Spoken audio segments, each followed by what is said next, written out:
Asika. It's a real pleasure to be here today with you for TEDxUgwunobamkpaRd. I'm talking about connected cultures and the power of confluence.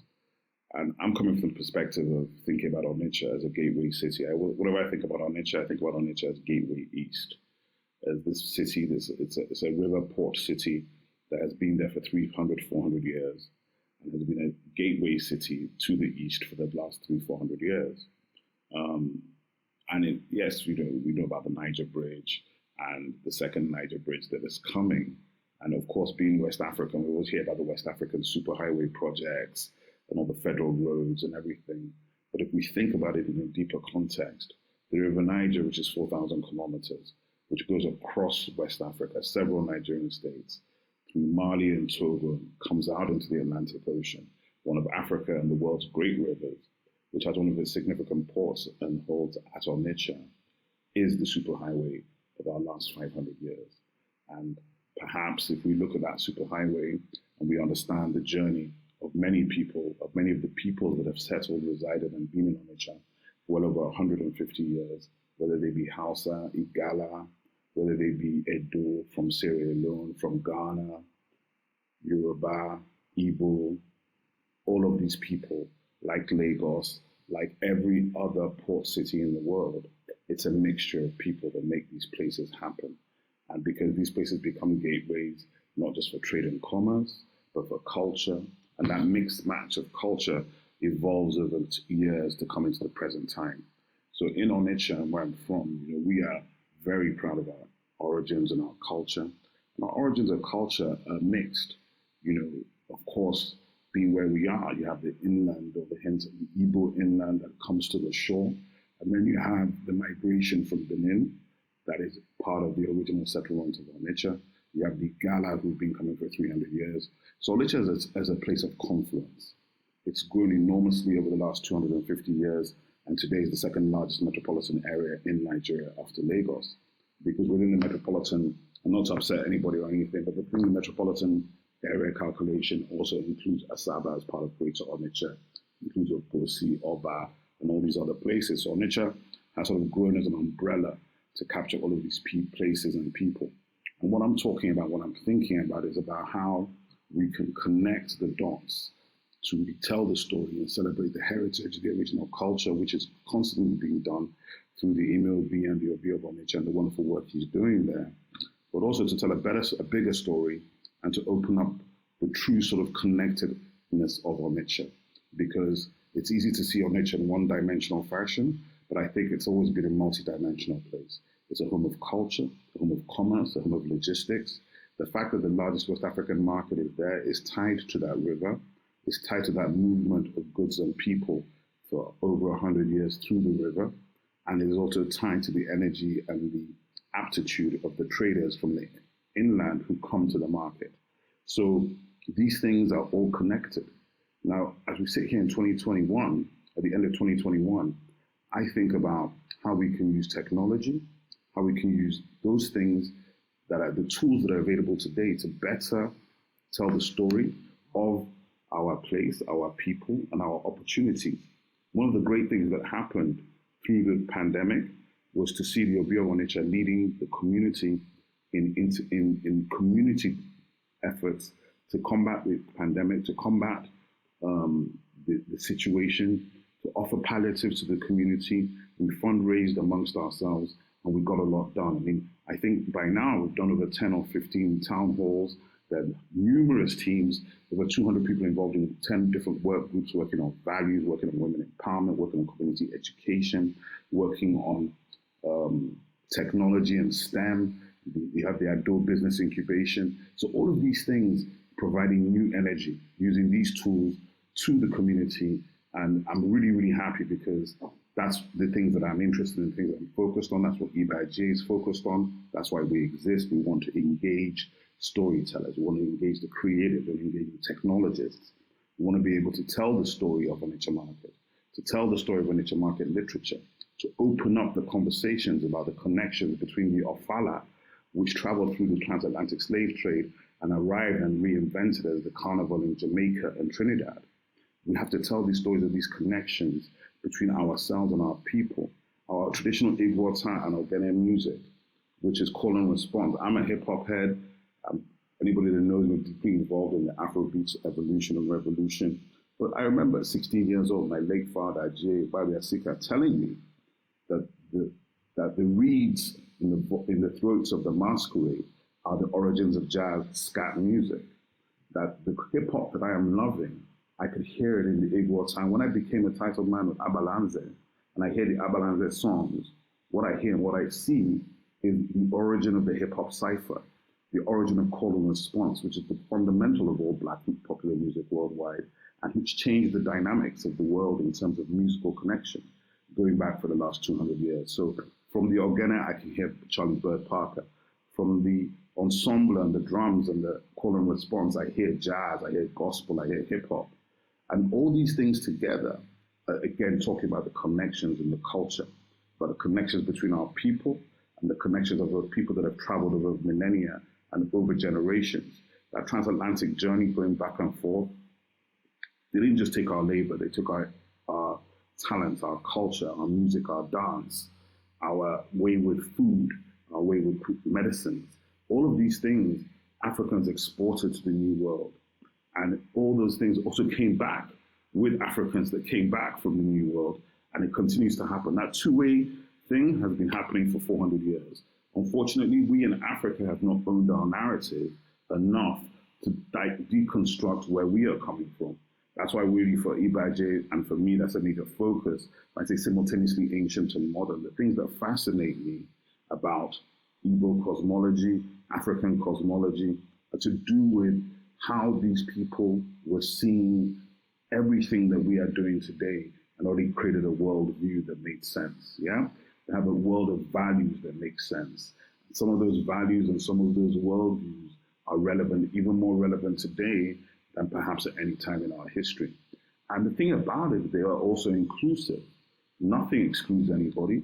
I think this is one of the things that maybe perhaps we have this mixed heritage and this mixed background of coming from a confluence, a port city, a river state, a city state. You know, if they do well, this is, Onitsha, people have this pride and this thing that some people mistake as arrogance, or maybe it is arrogance, but I think it's more to do with knowing where you're from and who you are. And that thing means that you have to represent properly and you have to do it the right way. But at the same time, it's never to exclude others, because if you come to Onitsha, you will know that this is one of the most hospitable places in the world, even though it can be a closed society. So as we begin to translate and transform, I think that the most important thing for Onitsha is to collaborate, to grow collaboration with all of our members and partners in the city, in the state, and worldwide. Because in this world today, it's all about connections and connected culture. It's about the ability to use technology to tell your story. It's about the opportunity and the way we can together own the future. And if you think about the fact that the largest commercial market in West Africa possibly is still the Onitsha market, but it is offline, that the Igbo apprenticeship system remains, it's actually struggling, right? So we need to reinvent these things. We need to reinvent our markets. We need to rethink our commerce and our connection to technology. The fintech entrepreneurs of this generation need to be able to be connected to our traders and commerce people and our industrialists to engage the future. Because we cannot sit where we've been sitting and think that the future will wait for us. The future waits for nobody. So for me, the most important thing and the most critical thing at this point in time for everybody, not just in Nigeria, not just in Onitsha, not just in Africa, is to embrace the future. And to embrace the future sometimes is also to appreciate your past and where you're coming from. And when you better understand your past and your origins and your culture, you can then know how to bring them forward in new formats and new ways and new platforms. We hope we can get to a stage where Nigerians, Africans, people from Onitsha, wherever around the world, can begin to own the platforms, not just have the tools. Because we know we are rich in content. What we are not rich in is monetization of our content. Social media has solved distribution. We are still seeking to solve monetization on the African continent. The biggest platforms are all foreign owned. The biggest money is being made by foreign people. But the stories and the content of Africa are now going to be in endless demand. So whether it's Amazon, Netflix, HBO, Disney, whether it's Sky Sports, the world is just beginning to engage the African story. So I really want to encourage the storytellers, the writers, the poets, the musicians, the movie makers, the guys making sketches. Your time is just coming. People think, oh, this is a big moment. I tell them it's just starting. The African century and the age of Africa is just beginning, because Africans are finally beginning to unleash, to bring out what is within. And that we must thank new media and technology for, because now we don't need to wait for anybody's permission to tell our story, right? So I think this is, when I think about mythology and I think about Marvel, I always say this about Thor and Shango. Been saying it for 15 years. What's the difference between Thor and Shango? Every Nigerian says, oh, it's just packaging. I said, no, it's not. It's colonialism. It is only colonialism that makes an African run away from his own God. Shango's broke in Lagos. Thor is north of $25 billion. Who's the fool? We have to stop running from ourselves. We have to engage ourselves. We have to understand that our real wealth is in ourselves. Our original story is the richest story on God's earth because we're the first. All the mythologies of man are evolutions of our mythologies and cosmologies. So why are we insecure about that? Because somebody came a couple of hundred years ago and said that we were not. We were the dark continent, and they enslaved us and belittled us and diminished us. And some of us insist on staying in that position. For me, that's anathema. I'm from Onitsha. I'm an Ambalanze man. I'm a titled man. I believe in what I believe. And that's a personal choice. I respect everybody's choices.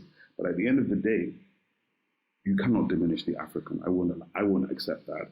And I think Africans have to be able to own themselves. We have to own our essence. Why would my 100 million Yoruba friends abandon the Orisha? The Orisha are in many ways much more powerful as a force of mythology than the X-Men. But the X-Men are worth $100 billion. My people, please, let's wake up, smell the coffee, and let's stop running from ourselves and then say we're chasing something, because everything that we think we're chasing is already within us. We already had it.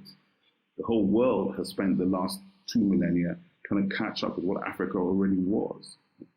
I was amazed to read, a friend of mine who is one of the leaders of the Nigerian NFT community showed me a lexicon, a digital lexicon for the Uli script. Freaked me out completely, because when I read it, almost every single piece of the Uli script, not only is it totally translatable, every single thing is tied to the environment. This means that for millennia, these Igbo people have not only understood the primacy of the environment, but how to protect it. And here we are talking COP46 in 2022 or 2021. So people are arriving where we have been living, and that is something that I think is extremely powerful. But it's not something you should be complacent about. It's just something to understand, hold on to the value. There's positive value in everything original about us. And yes, there are some negative things. And it's important to understand what needs to go, but what needs to be held. So you move forward with confidence, with knowledge, and with an understanding of why your culture is important, right? When I see Ofala in Onitsha, it's magnificent. I would love to see a bigger connection with the Caribbean, because the carnivals in Jamaica and Trinidad are more from the Ofala of Onitsha. That's where the New Yam Festival and the Ofala from Onitsha and the Ofala from the east of Nigeria are the true inspirations for those carnivals, but we have not made the right connections to make it real.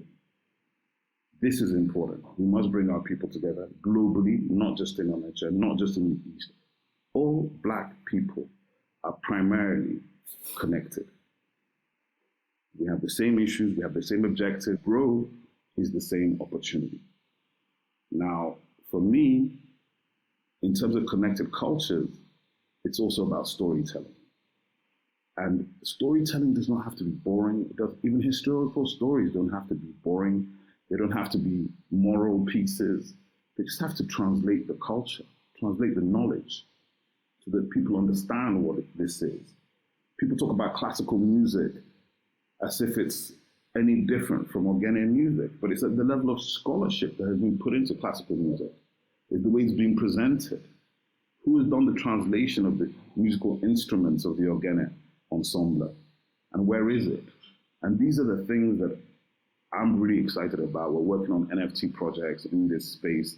We're trying to bring Igbo cosmology We're trying to bring the instruments. We're trying to bring the masquerades. We want to bring them to life in a new way, using technology, interactive, and to grow a community of people who will support, collect, promote, produce, and create more original art from our essence, from our culture, be it Igbo, Yoruba, Hausa, whatever you are. Please put it down. There are no excuses in 2022 for not telling your story. If you have older members of your family, tell them to tell you your family story. Record it on video, on a camera. Don't take it for granted that they're going to be alive forever. And don't take it for granted that you know your family story. Those of you who still have your parents with you, you're blessed to have them. Make sure you record them, because what they have seen in their lifetime, you haven't seen. And that is how in Africa memory disappears and we don't tell our stories, and then somebody comes and tells you they discovered you. When you've been sitting in the same place all your life where you were born and you were discovered, which of course is ludicrous. But when you didn't tell your story, only one person's story gets told. It's called his story, and some people take it as history. So if I could leave you one thing, it would be that simple idea. The story is important. We're in the age of storytellers. Our content is valid. Our essence is real. We are the origin of everything. And we should not be afraid of anything. We cannot be afraid of our culture or our essence. We cannot be afraid of our mythology or our cosmology. And it is time to explore, express, collaborate, produce, and create on modern platforms and digital forms, interactive forms, using AI, using virtual reality, augmented reality, social media, to bring these things to the new world. The new world has run out of stories to tell. We are the last stories because we're the original stories. So let's make our $1 billion with Hollywood. Let's make our $1 billion with the global music industry. Let's make our $1 billion with the global art industry. It's time. It's Africa's time. It's Nigeria's time. It's Onitsha's time. Thank you very much. See you next time.